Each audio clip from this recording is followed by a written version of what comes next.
this is for people that want to do better in life.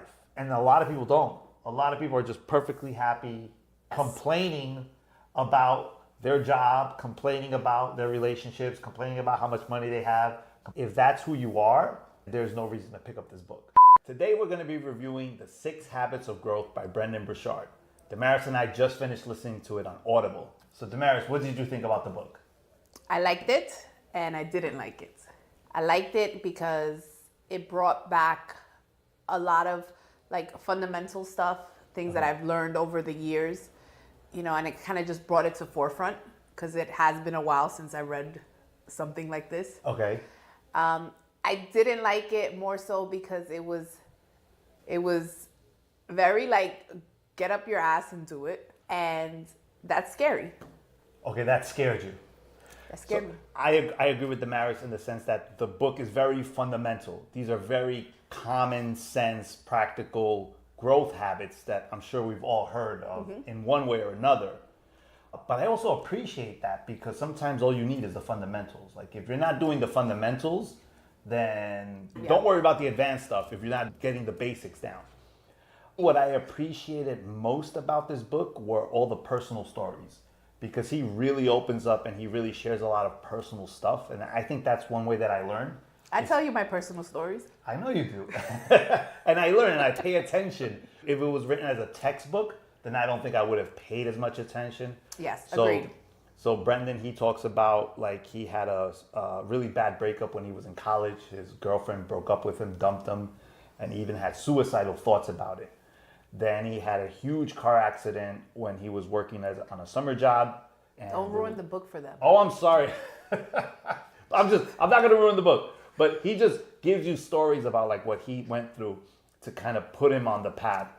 And it wasn't like a straight path, like straight success. No. He had a lot of ups and downs. 100%.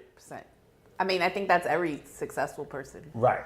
There's bumpy roads and then there's smooth ones. And you learn the most from the bumpy ones. What I'm trying to say is that a lot of people don't open up and share the bumpy roads. Like a lot of people keep those private to themselves.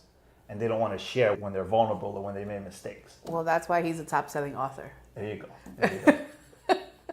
So for this book review, I thought it would be interesting if, not that we went through each section, like what we learned from it, but how it applied to our lives. So the first of the 6 habits is the area of motivation. So Damaris, let me ask you, on a scale of 1 to 10. You first. You want me to go first? Fine, I'll go first. So No, I'll go first. Okay, go ahead. On a scale of 1 to 10, how motivated do you feel you are? I would say overall a 7. Okay.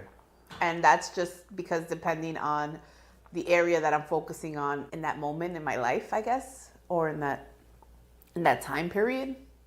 When I'm focused, I'm like focused. So when I walk through the doors in this office, I'm working. And when I walk through the doors of my house, I'm home. Okay, but this area is about motivation. How motivated are you to tackle the tasks of being a mom or being a real estate That's agent? what I'm saying. Like, it depends. So, like, being a mom, I'm a 12. Okay. At being the best mom I could be, that takes my priority always.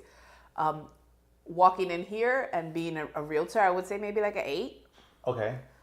My health, maybe like a 6. You know. Oh, okay. So you gave a different number for different areas of your life. Yes. That's kind of the way I perceive the book. What was your weakest area? What was the area that you felt like you were least motivated in?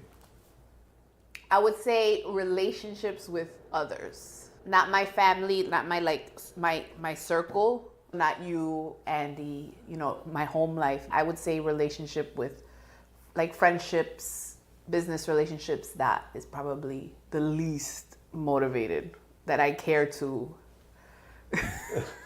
make better. Put an effort in. Put effort in, yes. And what would you say is your strongest area? I'd say my family. Okay. And relationship with your family, yeah, and being a mom. Being a mom probably takes priority over everything. It's interesting that you broke it down to different areas, and that's how the book was written. But for my interpretation, when I was listening to the book, for me, this was a book on business.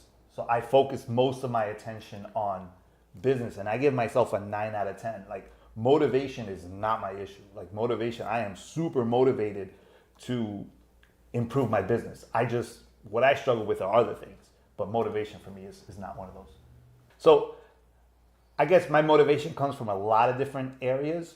One of the things that I told myself, which I made this mistake for many, many years, is that I would read a book, I would get an idea, I would say, oh, I get all excited about it, and then not do it. And that really bothered me. That really, really bothered me. So about maybe like a year and a half ago, I told myself if I ever come across an idea or something that I think is really, really good, then I have to do it. Because if I don't immediately apply it, then why am I reading books? Reading books just becomes entertainment. And I guess entertainment's okay, but if I'm spending all this time investing on educating myself and then I'm not applying those things that I learned, then what the hell am I doing? Well, that's what Brendon talks about. He talks about like, he gives you a step-by-step on how to create that motivation Right. on a daily basis. And now you just have to go do it. Right. So for me, one of those ideas that I came across was I was reading the book. I have it on, not listening. You have a physical copy? I have a Kindle. Oh, okay. I have a Kindle. Myron Golden's book called From Trash Man to Cash Man. And this guy had a very unique relationship with money. He said that most people trade their time for money. And he said he doesn't do that. He said in his mind, he tries to figure out systems or business models where the money comes to him. And so as real estate agents, we're always trading our time for money. So what is he trading? He's investing his time to create business models where the money comes to him. So like if I write a book and the book sells 1 million copies, I invested my time one time and I'm getting paid on that over and over again. You buy an investment property, same thing. Mm-hmm. So he's saying, but that's not how most people think about money. Most people think about money like, how can I go get a job and I could trade my hour for $25, $30 an hour. Yeah. So once he said that, that kind of like clicked in my mind. Like, okay, now that I have this idea, what am I going to do with it, Walter? Like, it's a lot of pressure on me to produce at a higher level, but I kind of like it. So. You like the pressure? Yeah, because it gives me motivation. And like I said, motivation is one of my strongest areas. Well, I would say that our lifestyle also creates that motivation. At least for me, you know, driving the nice car and going on the vacations and being able to go to the nice dinners, like being able to do those things is what makes me walk through the door and get to work. Yeah. 100%. So there's different ways of motivating yourself, and that's absolutely valid. If you want to live in a nice neighborhood, you want to have a nice car, all of that stuff that pushes you, it doesn't matter how you get there. But successful people find ways to motivate themselves. And I think that's the point of the book. Yeah, I really appreciate his step-by-step on getting it done and creating that habit daily. Another huge thing that pushes me is I'm not a big fan of vacations. I don't mind going away for 2 to 3 days, but my wife really loves them. And she gets so excited about like, you know, booking the flights and what hotel we're going to stay and what we're going to do and setting up the itinerary. And that really brings her a sense of joy. We really appreciate that about her. Right. Because I hate that. Right. So for me, my motivation is seeing her be happy. And if that motivates me to, okay, Walter, I got to make more money. Mm-hmm. So again, the motivation could come from anywhere. Okay, I think we've covered this topic enough. Yeah, we spoke too much. Let's go to the next one. So Walter, you tell me, on a scale of 1 to 10, how focused would you say you are? So this is one of my areas of weakness. I give myself like a 4.5 out of 10. No way. Because my issue is that I get so excited about starting new projects. And I think this is just in all areas of my life. Like even my board games. I get all excited about a board game. And then I play that one for like a week and then I get excited about another board game. So the same thing happens to me in business where I get excited about a new idea. And then a couple of weeks later, I kind of forget that idea and I try to do something else. So for me, just staying focused on one single thing or a couple of things is really a challenge for me. That's crazy. I would have never gave you a 5.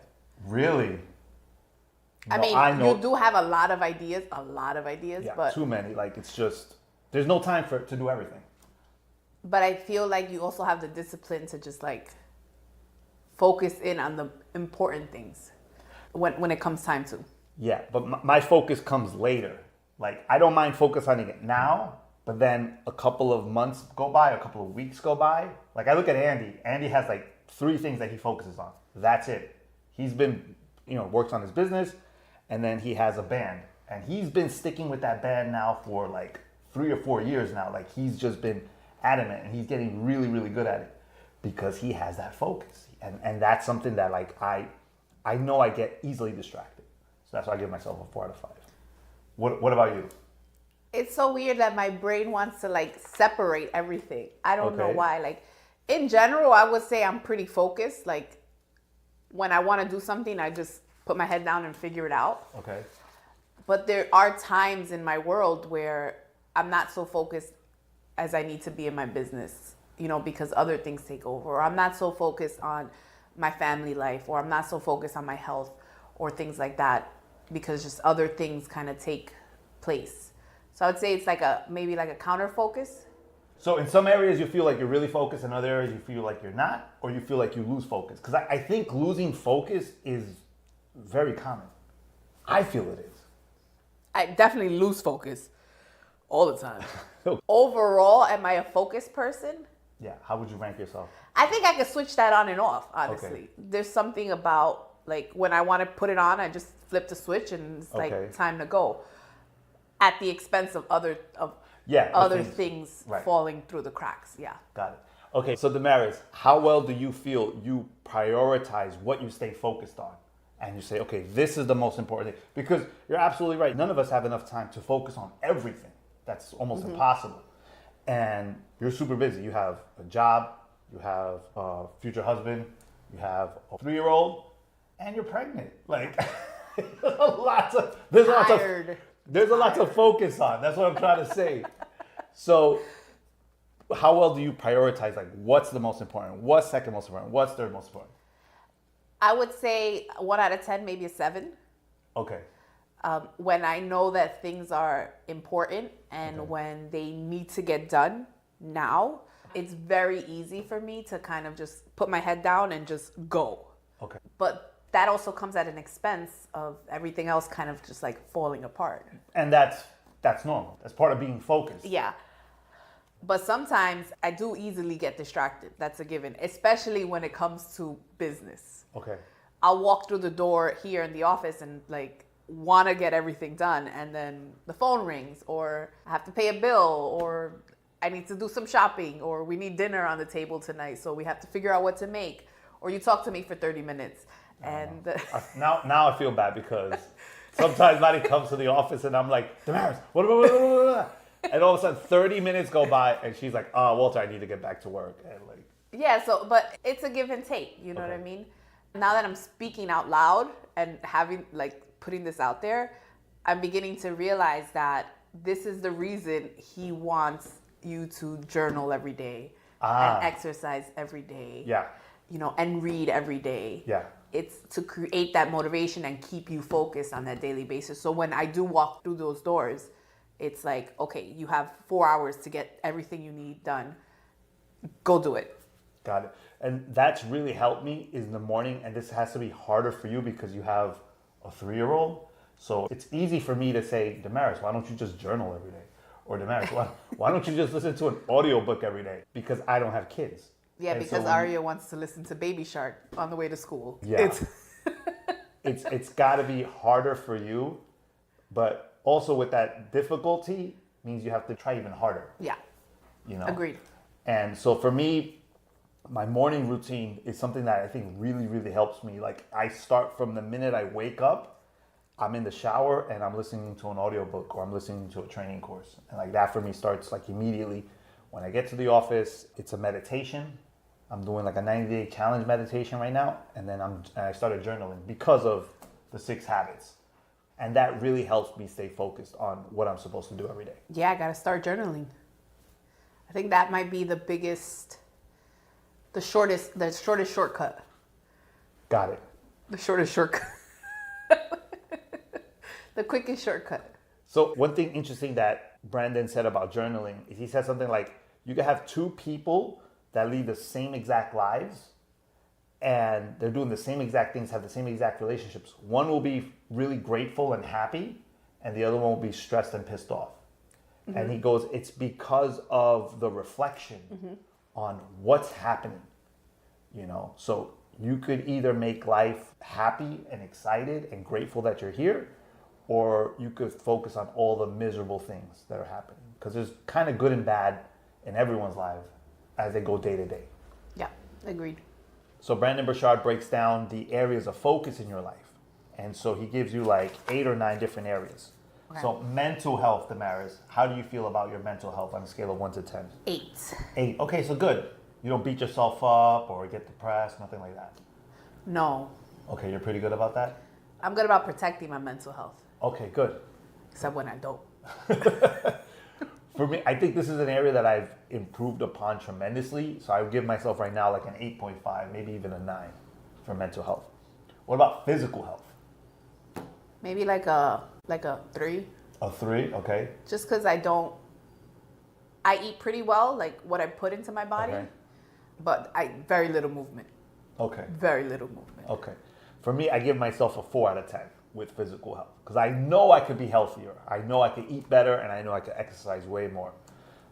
I've put on like maybe an additional 10 pounds. I lost 10 pounds. Oh wow. Okay, congratulations. That's awesome. Since I got pregnant. Oh wow, okay. Yeah. That's awesome.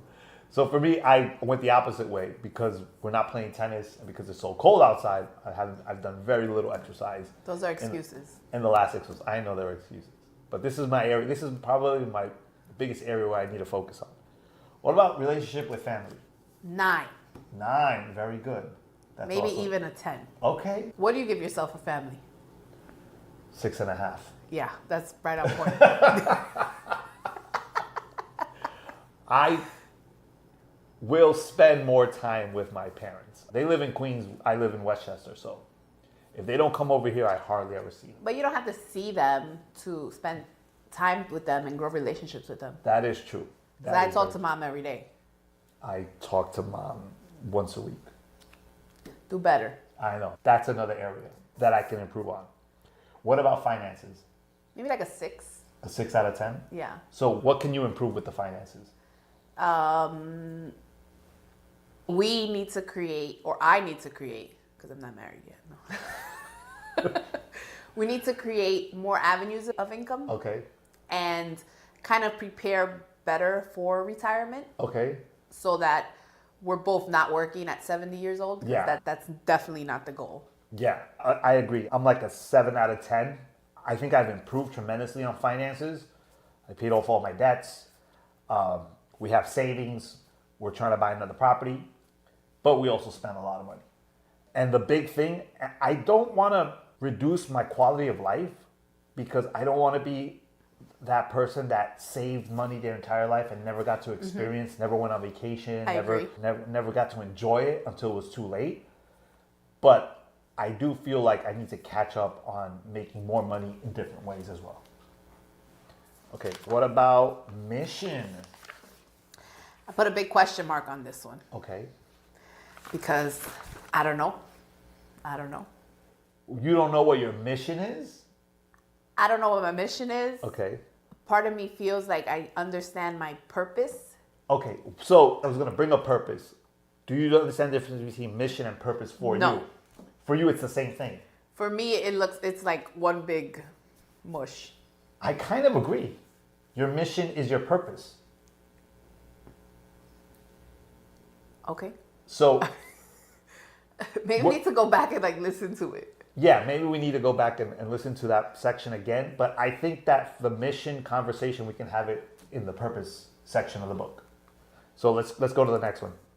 Spirituality. What would you rank it? I would say a 6 for me. Okay, what makes it a 6?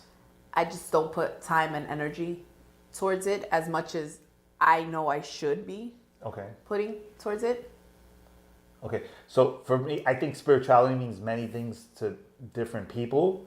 For me, it means connection to the universe.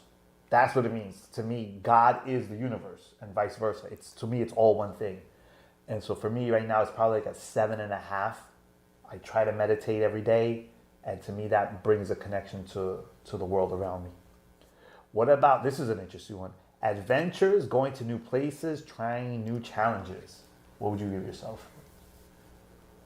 Maybe like a 7. Really? Yeah. So you feel you're adventurous, you could do a little bit more? Yeah. Okay. Like, I could put myself in more situations that are out of the norm for me. Okay. If that makes sense? Okay. Like, I like doing what I like doing. Okay, which is? You know, trying new wine, trying new restaurants. That's adventurous for you. That's my meaning of adventure. Like, oh, let's go check out this new brewery, you know? Okay. So, but it could be other things. Okay. You know, like, let's go check out this new hiking trail or whatever that is. Got it. Right? So that you could do that a little bit more. Yes. Okay. For sure. For me, adventurous is 10 out of 10 because I'm probably, this is as adventurous as I want to be in my life. Like, What do you mean? I mean, I like to travel and go to new places and have new experiences, but I don't need it. I don't like, oh, I want to go do this. I want to go do that. I'm like, the level that I'm at is great for me. So for me, 10 out of 10 adventure. I don't feel like I'm lacking. That's what I'm trying to say. I don't feel like I'm lacking. Alejandra would not agree with No, this. right. My wife is going to completely disagree. She would not agree with this. She'd probably give me like a 2. The next one is learning. It depends. Okay. It depends learning what. So there's 2 types of learning, to me. The learning is from your own experiences and then learning from other people's experiences. Okay. So how would you rank yourself on learning from your experiences, what you're going through every day? 3. Okay. It's very hard to reflect and learn from my own. From what you're going through. Yes, it's very, very difficult. And how would you rank yourself on learning through other people's experiences? Through a coach or reading a book or taking a seminar? Maybe like an 8. Okay. Like, it's easier for me to capture that. So you feel if you're in the situation, It's very, very difficult. it's hard for you to disconnect and go back, okay, what did we learn from what just happened? I don't even, that's not even like a question in my mind. So maybe when you journal, this will be one of the focus questions is like, what am I learning? What did I learn today? When did I get mad?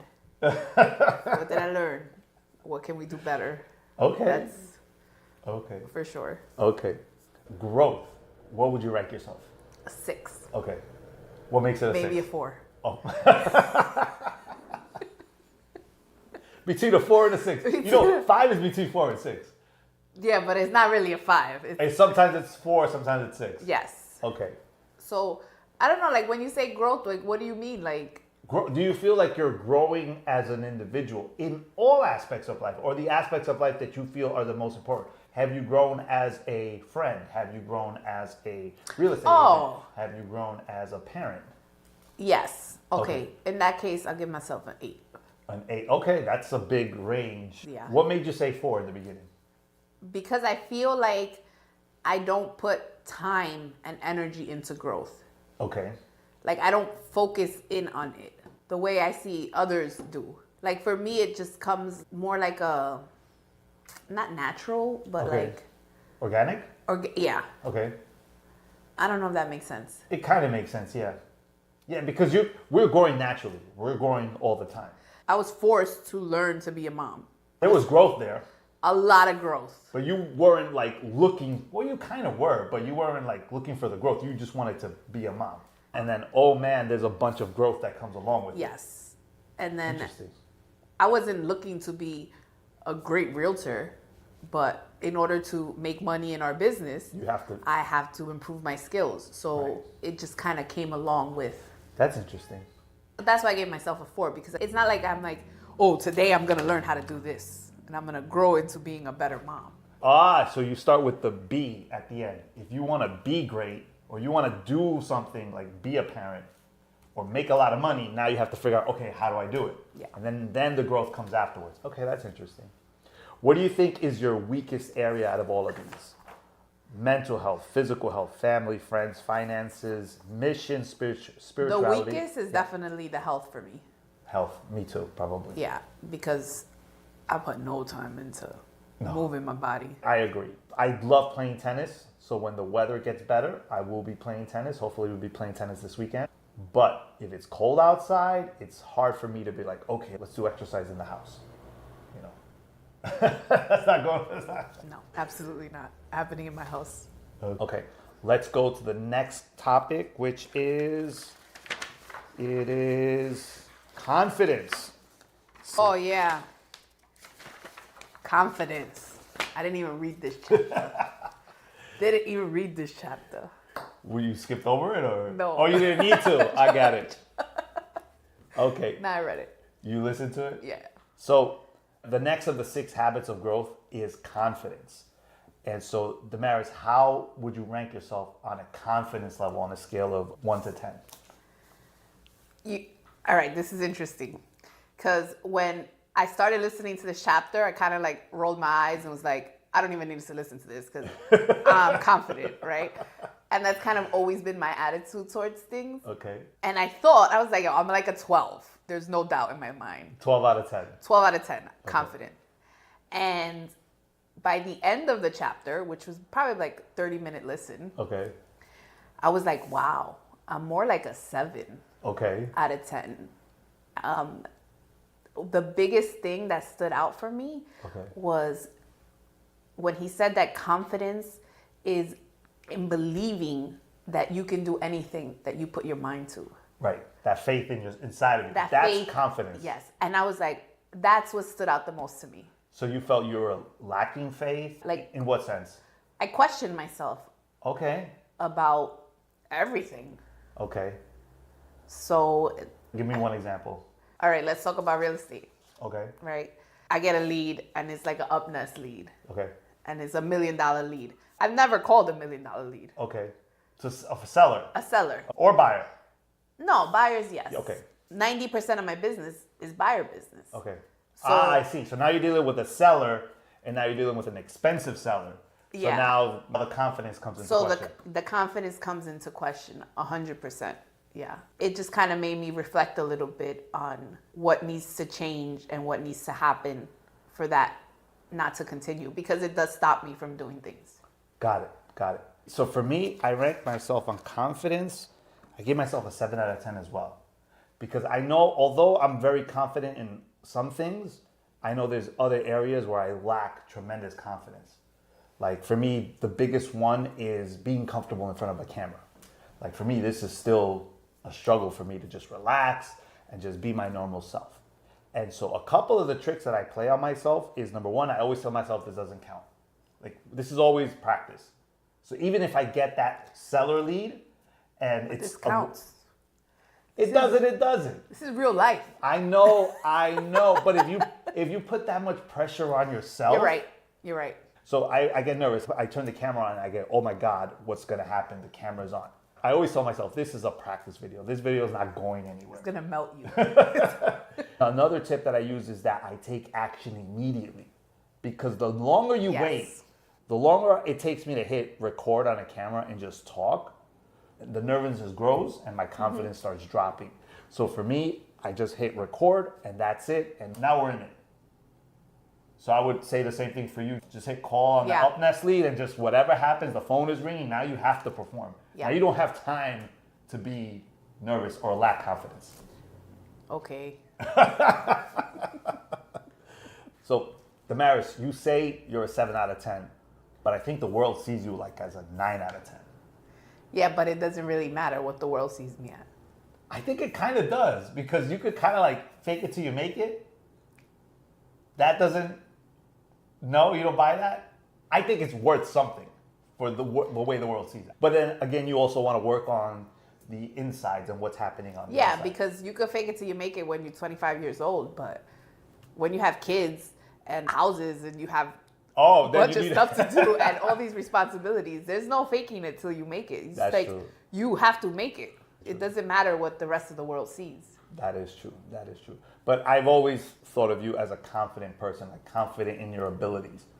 For the most part, I think I am. Okay. You know, there's a lot of places where, like what you mentioned before, like you just get up and go, right? For the most part, that's pretty simple for me to do. But there are some aspects or some situations that I get put on a regular basis where I start questioning myself. And it causes me to pause, and it causes me to kind of delay doing things.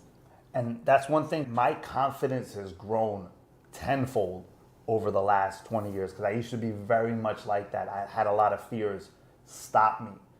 But the more you keep doing things, like every time I'm scared of something, I force myself to do it. That repetition of doing things that you're scared of, it builds more confidence in the future. Okay, cool. I think we covered this topic enough. So the next area is energy. How would you rank your level of energy? Today, Yes. a 9. A 9. So today you woke up with energy. What about Yes. generally, day to day? Maybe like a 6. Okay. And it's really high in the morning. Then by like 1 o'clock, it's like, and I have to take a 30-minute nap. I think a lot of it has to do with me being pregnant as well. I'm exhausted all the time. But if I don't take the siesta, And it's not a good afternoon. And I like what Brandon talks about in the book. He's like, you need breaks throughout the day. And that's one area that I'm not good at. I'm like I come here, I sit down and I work. But then around 4:30, 5 o'clock, Crash. I feel like I'm not as focused. I feel like I'm just kind of going through the motions. He recommends like a 10-minute break every 50 minutes. He said that? Yeah. Every 54 minutes or something like that. So that way, at the end of the day, you do have that energy. And so that's something that I could definitely improve. For me, I gave myself a 5 out of 10. And these are my 3 biggest issues that hold me back from having more energy. Number 1 is obviously alcohol. Like, to me, the days that I drink too much, I'm struggling for the next 2 days. I can't wait to drink too much. I guess drinking is okay, but there comes a certain point where I drink way too much, and then it affects me for the next 2 days. You need to have a kid, because when you're a parent, You can't do that? no. You don't have that luxury of sleeping all day? No, you don't have the luxury, so it doesn't allow you to. Oh my God, drink too much. that would be even worse, because now it would take me like 4 days to recover instead of 2 days. You won't drink. Oh my God. But maybe that's the best thing. So that's number 1. That sucks up my energy. Number 2 is waking up in the middle of the night. If sometimes I'll go into these habits of like, I'll just wake up at 3 o'clock in the morning and I won't go back to sleep till like 4:35. And then when that happens, the next day I'm exhausted. Crumbles. Yeah. So for me, like I have to learn to like turn off all the electronics and stuff like that. Try to be asleep by at least 11:30, and take magnesium pills, which has been really, really helpful. That way, I'll just sleep for 7 hours straight. And then the third thing that really holds me back is poor diet. When I eat pizza or fried chicken, I love it in the moment, but then I feel it the next day. I feel like Fried more. chicken is so. I like fried chicken. But I know that if I don't put healthy stuff in my body, my body feels it the next day. Yeah, 100%. Just like if you do put healthy stuff in your body, your body is going to feel it the next day. Yeah, absolutely. So I think those are why I gave myself a 5 out of 10. Okay, so the next section is purpose. How would you rank yourself on having purpose? Scale of 1 to 10. I'd say a 9. Okay, and that's interesting because you mentioned that for mission you weren't clear on what exactly it meant. So for you, what's the difference between your mission and having purpose? So when I think about having purpose, I think about what was I put on this earth to do? And what's like the bigger picture of Damaris? Okay. And mission is, for some reason, my brain just keeps trying to compartmentalize. Okay. Or like break things up into like fragments or like areas of my life. That's interesting. And so I can't see it as a big picture. So I looked at it as the opposite.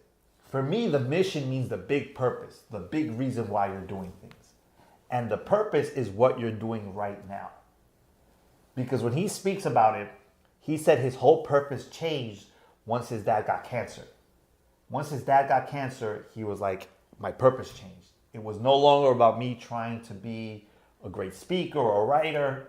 Like now I guess you're right. Yeah. I felt like my purpose was to be with my dad and to be with him for as long as I can. What I learned from the book is that your purpose can change day to day. Oh, now that you're saying it out loud, it's making more sense in my brain. Okay.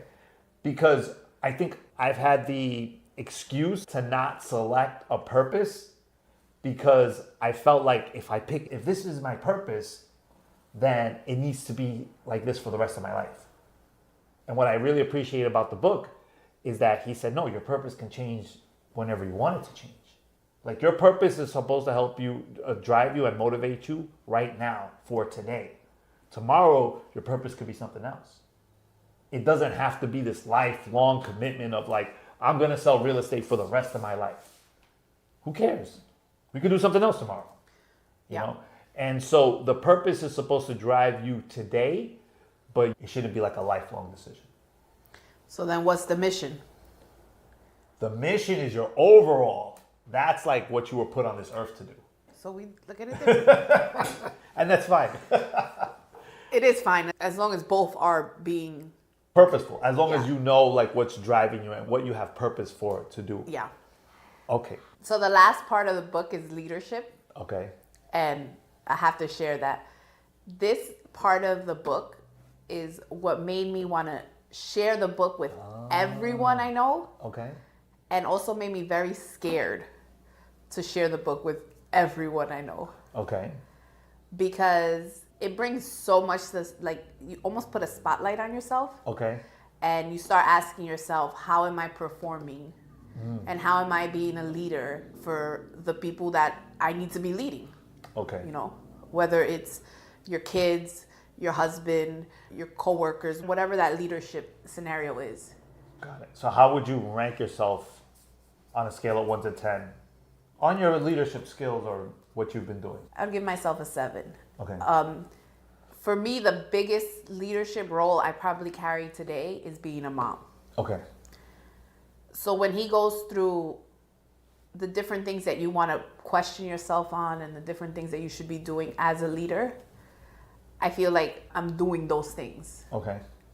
But then I'm also a leader for my household. Right. Right? And in a way, I'm also a leader for you guys. Yeah. And so all those things, there could be a lot of improvement. I think leadership is probably one of the hardest things to grasp and understand what makes a good leader, because first you have to be a good follower to be a good leader. Then you have to like rally the troops. He also talks about sometimes you just can't lead everyone. Sometimes people, like, no matter what, they're just not going to follow you, and you have to be accepting of that. Like if you're running a company, you have to understand that there are going to be people there that don't care about improving. They're just, that's the way they are. And you kind of almost have to accept it. And you have to almost adapt everything that you're doing to become the type of leader that somebody's willing to follow.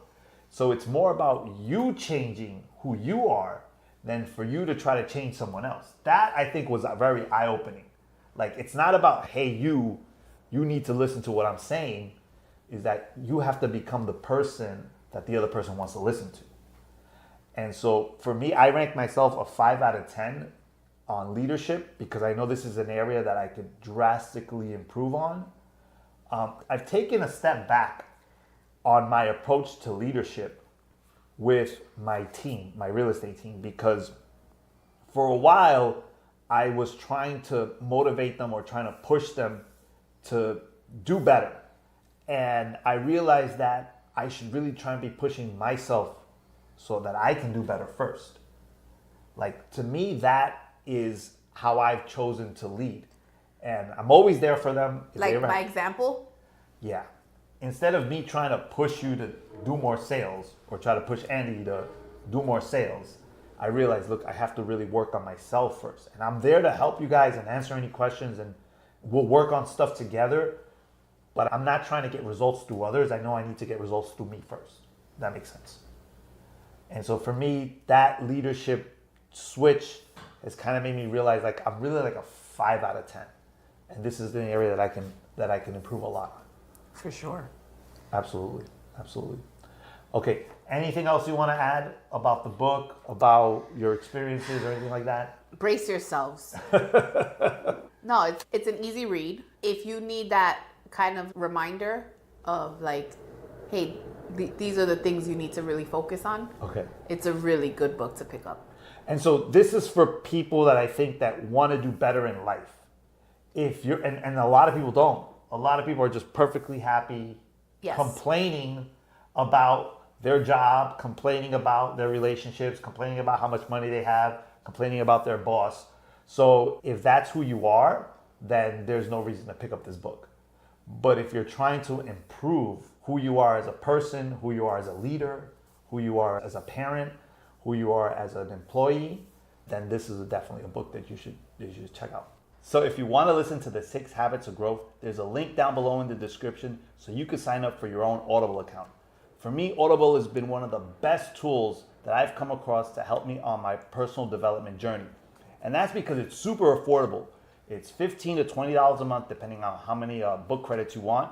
And you have access to a library of some of the best audiobooks in the world.